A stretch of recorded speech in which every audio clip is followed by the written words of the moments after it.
aho yavuze ati u Rwanda rushyigikira abanyabyaha b'abarundi bashaka guterura uburundi mu gihe u Rwanda ruzaba rumaze gufata RDC. Aya ni amagambo mashya ya Perezida w'u Burundi Evariste Ndayishimiye wongeye kwibasira u Rwanda rushinja umugambi rumaze imyaka myinshi rugaragaza ko rutigeze rurota kandi rudashobora no kurota. Amagambo Ndayishimiye abarundi nibo bohereje abasirikare kurwanirira ingabo za Kongo kurwanya M23 binajyanye no kurwanya u Rwanda, ndetse hari imvugo zo kurwanya u Rwanda. Izo mvugo avuga zo gushaka gutera u Rwanda ntabwo zitangaje. Igisirikare Generali Ronald Rwivanga mu minsi ishize yari yayitubwiye hagati y'ibihumbi 7 n'ibihumbi 10 hari abari Burundi hari abari muri Kongo, ariko ubu hari ibimaze guhindagurika muri no minsi. Ntabwo FARDC na Wazalendo ari bagiye Burundi bonyine, hagiyeyo na FDR, ariko bo nubundi bagiye bisanga. Reno na FARDC bagifite intwara aho ngaho. Yego. Sandrine Bugrenade iguye hano hepfo, we wavuga uti hafi y'wanjye bahateye igisasu kirimbuzi kandi wenda ari na grenade, ariko Viateur navuga uburyo iturika ndabizi nk'igicuma kibastinze bahatera mu Rutsiye 60 nkamenya ntiyi ni moto. Amakuru nabonye basa n'abayisize itenda ati kuki mutuvugira kuki mudutabariza ibiki n'ibiki byose, ubona basa naho wa mugani reka gukoresha iyi mvugo bageze aho bagera muri make. Reka nkoresha iryo jambo kuko ntabwo wabwiye umunyamakuru ngo ntabwo twabatumye kutuvugira. Ninde wabavugiye? Twe dutanga amakuru ntawe tuvugira wa mugani. None se niba twaravuze yuko abanyamurenge bicwaga bari barahejejwe muri Minembwe, twarabavugiye ko twavugaga ibihari? Bagiye kwigaragambya se? Bigaragambya abakecuru bigaragambya hariya suko bari bamerewe nabi. Iyo se M23 itabataba ngo ifungure Mikenke, ifungura izo za Poezero babashe gutaraveza bagende. Bavuga ko ikibazo gifitanye n'ababatabariza ati nawe twatumye gutabariza. Ubwo rero ubwo ni ibyafani. Fani niba twirwaneho imubitse kugira ngo imukosore bamukansore. Okay, uriya mukobwa uriya mudamu turabizi neza yuko yashakanye n'umunyarwanda. Icyo nicyo noneho ngo cyabaye ikibazo gikomeye. Ngo bamusanganye bati ikosa rikomeye mwakoze bamwe benshi basesenguzi. Reka kiremo benshi uko nawujemo. Yego. Ngo nukuvuga yuko kuzanamo umunyarwanda. None yashakanye n'umunyarwanda. Kandi nawe yarabyivugiye. Ibyo nibisanzwe. Si wowe wabyivugiye. Ngo afite passport na laissez-passer by'u Rwanda. None rero sasa bananiwe kumanaginga impano ye cyangwa se imvugo ye tumuzi ahobera abana bo muri 23 hari. Kiriya gihe nayizi yuko ahita ninjira n'igisirikare. Wenda yavugaga n'u Rwanda. Akagara burya hari n'abantu batanabisobanukiwe. Ni nk'ibigarasha bamwe twita ibigarasha. Babandi bapinga leta y'u Rwanda. Nawe rero niba yarinjiye mu mubare w'abantu bapinga twirwaneho, avuga ati mwebwe mufite igisirikare cyanyu ni yayandi ntavuze. Igisirikare cyanyu gifata abana bakabambika iniforme bakagira gute kandi batarakoza amahe. Yabivuga M23 baramutse bamufashe bakamushyira hariya bakajya kumwigisha, ejo bundi tukamubona bamurekuye, ikibazo kiri. Ikiza rero Bwana Viateur, si byiza ko abantu apfobya akazi kacu kuko nabo baraho ntago bari muri twirwaneho, sibyo ngo bari kuba byibuze uyu munsi bari kubafasha. Gasaro TV ngo yongeye kwiyosira u Rwanda cyane ko inyikiriza rimwe mu bibazo by'u Burundi n'u Rwanda yibasira na Amerika. Aho yavuze ati u Rwanda rushyigikira abanyabyaha b'abarundi bashaka guterura uburundi mu gihe u Rwanda ruzaba rumaze gufata RDC. Aya ni amagambo mashya ya Perezida w'u Burundi Evariste Ndayishimiye wongeye kwibasira u Rwanda rushinja umugambi rumaze imyaka myinshi rugaragaza ko rutigeze rurota kandi rudashobora no kurota. Amagambo Ndayishimiye aje nyuma yandi nkaya amaze igihe kinini avuga ko u Rwanda ruri mu mugambi mubisha wo kugirira nabi igihugu cye mu gihe ibimenyetso bigaragaza ibitandukanye. Magingaya u Burundi bufite abasirikare barenga 10,000 muri Kivu y'Amajyepfo mu ntambara ya Repubulika ya Demokarasi ya Kongo ihanganyemo n'umutwe wa M23. ndetse bagaragaza ibintu byinshi ko umwaka ushize Nduhungirehe minisita w'ububanyi n'amahanga Olivier Nduhungirehe yavuze ko Uburundi aribwo bufite umugambi wo gutera u Rwanda ndetse ko byanarenze kuba mu mvugo bikanatangira kugeragezwa, aho yakoresheje ati Abarundi nibo bohereje abasirikare kurwanirira ingabo za Kongo kurwanya M23 binajyanye no kurwanya u Rwanda, ndetse hari imvugo zo kurwanya u Rwanda. Izo mvugo avuga zo gushaka gutera u Rwanda ntabwo zitangaje. Yego, bakanagaragaza ko rero umunyamakuru ejo bundi waganiriye na Ndayishimiye, uyu munyamakuru akaba ati iby'uko u Rwanda rushaka gutera u Burundi Ndayishimiye yabigarutseho mu mashusho mato y'integuza y'ikiganiro yagiranye n'umunyamakuru Hariyana, umwe mu bazwiho kuba ari umuzindaro w'ubutegetsi bwa Repubulika ya Demokarasi ya Kongo n'abambari babo. Uyu munyamakuru niwe wabajije Trump muri White House ibibazo bishinja u Rwanda gutera Kongo n'ibindi biri mu mujyo w'imvugo Perezida Tshisekedi na Ndayishimiye amaze igihe kinini bavuga ku Rwanda. Uyu munyamakuru kandi akagaragaza ko aheruka i Burundi aho yagiranye ikiganiro na Ndayishimiye nyuma y'urugendo yaragiriye i Kinshasa nabwo mu mujyo nk'uyu. Yego, ni byinshi. Ndetse banagaragaza ko nyine yibasiye Amerika. Ati hari aho uvuze ko ngo ari imvugo nshya. Iyo ntabwo ari nshya, iranashaje ahubwo. Yego, irashaje. Ibyo reka nabisubize wenda na Nduhungirehe ntirirwa yongera no kujya kuvuguruza. Iyo ni imvugo ishaje ahoza mu kanwa, niyo turufu kugeza ubu ngubu afite kurara urota u Rwanda, kwirirwa urota u Rwanda aho uri hose. Unariya Rwanda nibyo navuga ngo Tshisekedi anariya Rwanda, hagiye hose amarira ye n'u Rwanda. N'u Burundi rero nuko mpamya yuko niba umuntu avuze ibintu inshuro 3 mu kwezi akabivuga 3 mu kwezi mu bitangazamakuru bitandukanye, ibyo ngibyo bizagera aho abantu babirambirwe. Nka bya yindi by'umwana murizi udakurwa urutozi. Umwana murizi ahora arira, urutozi rwamufata agakomeza akarira bakavuga ngo ni bya bindi bye kandi rwamucakiye. Niyo mpamvu navuze ntumva rero ubundi ibintu byita kuyita shida njo ntitwigeze kubivuga hano. Gukomeza gukorombereza RDF ni kuyita shida hari igihe rero shida zizabazira tugire ngo ni bya bindi byabo. Ibyo rero abivuze twarabiganireho ubushize. Yego, niyongera kubona indi mwaye yo kuvuga ubu none harenda kubonana n'aba diplomate azongera bivuge, ubwo se tuzahora muri ibyo. Ni ikibazo. Ibyo mpamya yuko hano mu Rugwiro no ku Kimihurura ibyo ngibyo barabihaze, ntago bazahora muri ibyo. Abanyamakuru nibo bashotorana, nabo bahora babaza, umwe akabaza ukabibona, ejo yahura n'undi akabaza, bagahora muri ibyo. Ahubwo bategereje bakazareba niba koko u Rwanda rwenda kujyayo. Bategereze tuzarebe niba ruzatera u Burundi. Hari ubundi rurashaka yiki FDLR niramuke kondokeyo ubwirinzi bwari mu majyaro mu burengerazuba tuzabwimurira mu majyepfo. Ni ingamba z'ubwirinzi zizakora. Yego, FDLR yiriyo nta nubwo baherutse no kuduha imibare. Umuvugizi w'igisirikare Generali Ronald Rwivanga mu minsi ishize yari yayitubwiye hagati y'ibihumbi 7 n'ibihumbi 10 hari abari i Burundi, hari abari muri Kongo, ariko ubu hari ibimaze guhindagurika muri no minsi.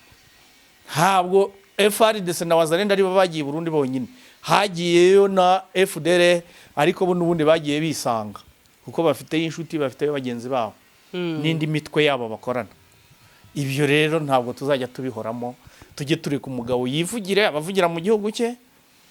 Yego aravuga bikadusanga inaha, ariko rero ntabwo tuzahora muri ibyo ngo neva yavuze yongeye kwibasira u Rwanda, tuzahora muri ibyo se. Ikibi nuko twakumva hari kajugujugu ihagurutse ikadivansinga ku butaka bw'u Rwanda, cyangwa se kohereza ibifaru nka 20. Aho niho twareba imbwa n'umugabo. kwa neva nibyo Ego kwa neva n'ubundi no turi ati amato abiri yuzuye abasirikare b'abarundi icyo cyo ushobora kuba waranakibonye akaba yarageze i Karemi mu cyambu cya Karemi mu ntara ya Tanganyika avuye i Bujumbura ndetse bigaragaza ko mu Burundi buri mu bihugu bifite amato yego ariko nibyo kuko ngo nuze ni inyanja iriya Tanganyika byo barabigaragaje kabisa kandi ko none tubyemere Viateur byo nabyemera ko bafite amato kuko nta cyumweru gisigaye gishatu tumvisha amato yabo barayafite none zo baturiye inyanja nyine barayafite kuyagira se bintwaye iki gihe yego ahubwo aya mato hakaba hari icyo amugari yabaje kujya muri Karemi n'uburenganzira bwabo yego kuza Karemi n'uburenganzira bwabo ahubwo noneho bazanye ikibaje guhindura yego baje guhindura iki Karemi ntabwo irajya mu minwe ya M23 yego Karemi ntabwo ari mu Rwanda cyane ko bavuga yuko ngo aho M23 ifashe hahinduka u Rwanda Karemi rero kujyayo ibyo si ikibazo nibashaka rwose barunde y'amata 100 bazana n'ingabo 100 ibyo ntacyo bidutwaye igihe nikigera bene akazi aribo M23 bakumva bakeneye Karemi bazajya kuyizana ubushize baravuze ngo mureke ibikoresho biri Uvira bibanza bigwire tugende tugiye kwihahira rwose nibakomeze bazane Karemi bari guhahira M23 ibyo ntabwo ari ikibazo none nuko informinga abantu yego ugikomeza kuri Uvira aho bigaragara ko ngo hariyo amabombe ari kwisukiranya muri uyu mujyi bigaragare ko kugeza kuri iyi saha rero n'ubundi yakirimo hari ikintu ujye uvuga ni ubwo twazita sabotage yego ariko se akenshi hashobora no kugwa imwe bati ni ukwisukiranya hari Wazalendo na FARDC bagifite intwara aho ngaho yego Sandrine Bugrenade iguye hano hepfo we wavuga uti hafi iwanjye bahateye igisasu kirimbuzi kandi wenda ari na grenade ariko Viateur navuga uburyo iturika ndabizi nk'igicuma kibastinze bahatera mu Rutier 60 nkamenya ntiyi ni moto bahatera 82 nkabimenya abenshi rero nuko amabomba ari kwisukiranya umuntu yakubita grenade hari hakurya undi yakubita hano uti na mabombe yisukiranya nibyatangaza makuru ryacu ryo gukabya no kugira ngo bamugani tubone ibyo twandika ariko mpamya yuko kugeza ubu ngubu umujyi wa Uvira ntabwo uri mu kaga urinzwe na banyirawo ntago wumvishe se ko nuzagiyeyo nkunda ko inde wagiyeyo buretse gato wowe ukunda ibimenyetso ubundi yego nago ngo Uvira harimo operation zibanga abasirikare ba leta binjiyemo bambaye civile hari no gukora imirwano ya silent reka nze nkwereke bagiye bambaye civile ntabwo bagiye bambaye nubundi bari barimo wenda ubyihorere ntubisome ariko soma uwo muntu urebe ibyo twavuganye oya ntubisome kuri kamera yego kandebe ekanyuma none se ntabwo zagiye n'ubundi zisanzwe yego bamerongora teni bakoyemo teni bibera aho ngaho ngo hari kuba operation za silence wowe se umusirikare uretse ko nabo ntibamuyoberwa da ntago wapfa kuyoberwa umusirikare igoma ngo babarebaga hano abagiyeyo bamaye amakuba aho bote yishushanya we oya n'umusirikare mwarwanye iyo muhuje amaso uramumenya areba hasi kuko nta matsiko aba agufitiye ahubwo aba afite isoni n'ikimwaro yego ubwo rero ibya Uvira byo kariya gakino M23 yadukinnye ko kuvayo ntibaveyo oya nawe ikemeze ko atavuye naho bagiye jare hasigaye bakeye ariko baragiye ntaho bagiye basoye n'itangazo turabizi nibyo nukubera abantu bayo bari bagiye gufungirwa iduha muri Qatar Uvira rero iratuje none se Uvira ntibarutse gukoramo umuganda uze abantu bo muri FARDC nibo bakoresha umuganda muri Uvira ntabwo bibaho umuganda utarahabaye na kera bashyizeho n'umuyobozi mukuru wa gatandatu warabaye bashyizeho n'intuze n'inzego n'ibiki byose ko nyine aho nibereye reka twitahire ikindi nabwira abantu nsorezaho ariko reka nyivuge abantu abanyamurenge bajya bumva context z'ibiganiro byacu kuko nabonye bisize insenda ariko kwisiga insenda burya umunyamakuru ntago ari umubwira content akora as long as ntawe yatutse ntawe yakoreye ihohotera cyangwa se ntawe yagize iki ntawe yabwiye ibibi ariko gutanga amakuru nabonye basa n'abasize insenda ati kuki mutuvugira kuki mudutabariza ibiki n'ibiki byose ubona basa naho wa mugani reka gukoresha iyi mvugo bageze aho bagera muri make reka nkoresha iryo jambo kuko ntabwo wabwira umunyamakuru ngo ntabwo twabatumye kutuvugira ninde wabavugiye twe dutanga amakuru ntawe tuvugira wa mugani none se niba twaravuze yuko abanyamurenge bicwaga bari barahejejwe muri Minembwe twarabavugiye ko twavugaga ibihari bagiye kwigaragambya se bigaragambya abakecuru bigaragambya hariya si uko bari bamerewe nabi iyo se M23 itabatabara ngo ifungure mikenke ifungura izo za poezero babashe gutaraveza bagende bavuga ko ikibazo gifitanye n'ababatabariza ati nawe twatumye gutabariza ubwo rero ubwo ni ibyafani Fani niba twirwaneho imubitse kugira ngo imukosore bamukasore nje nago nigeze mvuga umuntu numwe umufite nje naravuze ati se kuki utasanga ari na leta ya Kinshasa imufite kuko ngiye kugeza isaha nago nzi umuntu ufite Fani ibyo byo nanabize mu kiganiro cyanjye ariko rero noneho nawe ufite ubwoba bw'ubusa ni umufite se oya niyo umufite nje nago mbizi n'ukuri twirwaneho imufite ariko nta byose kizamutwara ntabwo izamwica kuko ntabwo mbizi kwa mufite ngiye wabwo nari kuko nabonye both side nabonye umwe bavuga bati ese kuki mushobora gukeka twirwaneho kubakoze ibiganiro before yanjye kuki na leta ya Kinshasa itayimufite akaba ari umutegeka wenda nibyo avuga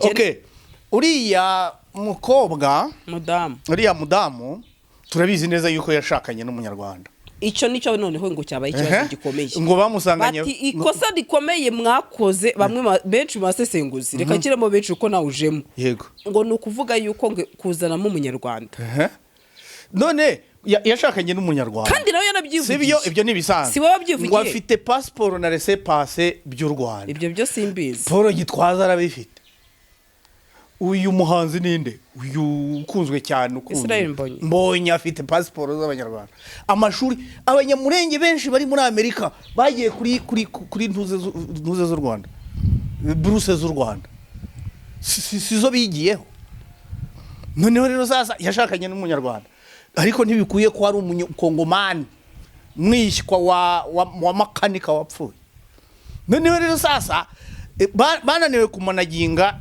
impano ye cyangwa se imvugo ye tumuzi ahobera abana bo muri 23 hariya kiriya gihe nayizi yuko ahita ninjira n'igisirikare nayizi kuko yaravugaga tuzabaherekeza tuzabajya inyuma tuzagira gute noneho rero sasa aho atangiye kujya kuri social media atangiye kuvuga atangiye kumenyekana ikintu yaje gupfa n'abantu bo mu Minembwe ntago nyiza kuko ubwe ririya jwi twumvanye mu mwanya wanjye hakurya y'inyanja hariya yaravuga ati jewe mumwirirwa muvuga kagara ati jewe ndakagara nejye ugahagarariye mu gihugu kandi burya kirya gihugu mpamya yuko wenda yavugaga n'u Rwanda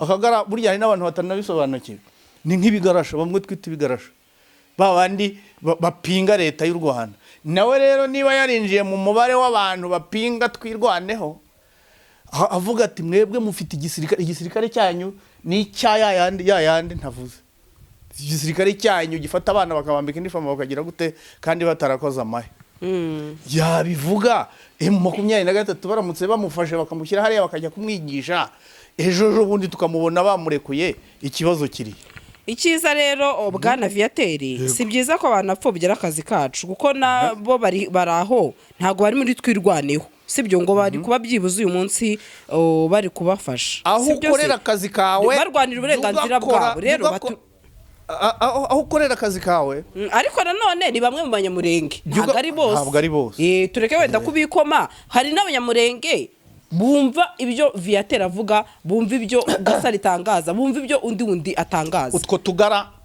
muri Amerika turiyo naho barahari. Hari n'abari kuvuga ngo abana ari n'utugara.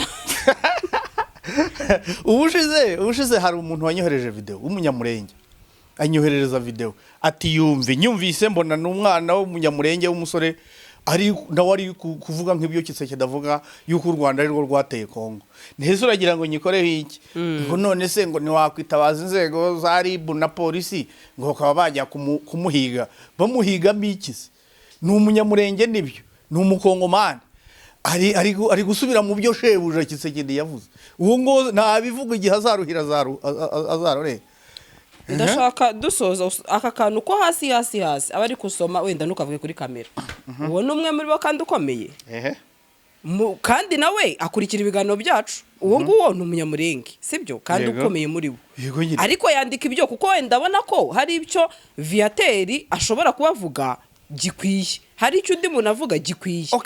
Rero abanyamurenge icyo dupfana nuko ari abantu bakatiweho imipaka bakaba bavuga ikinyarwanda. Iyo niyo sano ya mbere duhuriyeho n'abantu bo muri M23 na twirwaneho nabo bose. Ntabwo tubavugira kuko ntabwo ari abanyarwanda. Nta nuwo dutumye kubavugira. Ariko none impamvu twiziringa hariya muri Kongo nuko ariho hari amakuru. Hari uwambajije ngo ese ngo kuki mutavuga ibyo wanyu, ibyo wacuze hari iki? Hari iterambere dore mayitaje hano bariho barazamura. Ibyo tuba ari byo dushyira hariya. Wabonye yuko ejo bundi hari ikiganiro nakoze kuri Louise Mushikiwabo, bagiye bibera 300. Ariko never Kongo hariya niho hari ibibazo, niho hari mututu, niho hari amasazo, niho hari biturika, niho hari ibintu byinshi. Ni nabyo abantu bakeneye. Nibyo rero wowe jya wikorera akazi kawe. No kwikora akazi kacu rero nta uwo nguwo niyumva adakeneye kubyumva ajya reka gufungura YouTube yawe, ariko hari abandi benshi bayikeneye. Urakoze cyane. Ndagushimiye cyane Bwana Viateur. Asante sana. Ushaka gusohokera ahantu hajyanye n'igihe, urashaka gutungura umukunzi wawe cyangwa gutegura ubukwe ndetse n'ibindi birori bitandukanye, ushaka kujya muri sauna cyangwa gukoresha massage ahantu wizeye, igisubizo nta kindi twakibazaniye. Luxury Garden Palace, ngwino tugutegurira ibirori ndetse nzi neza ko uzaryoherwa.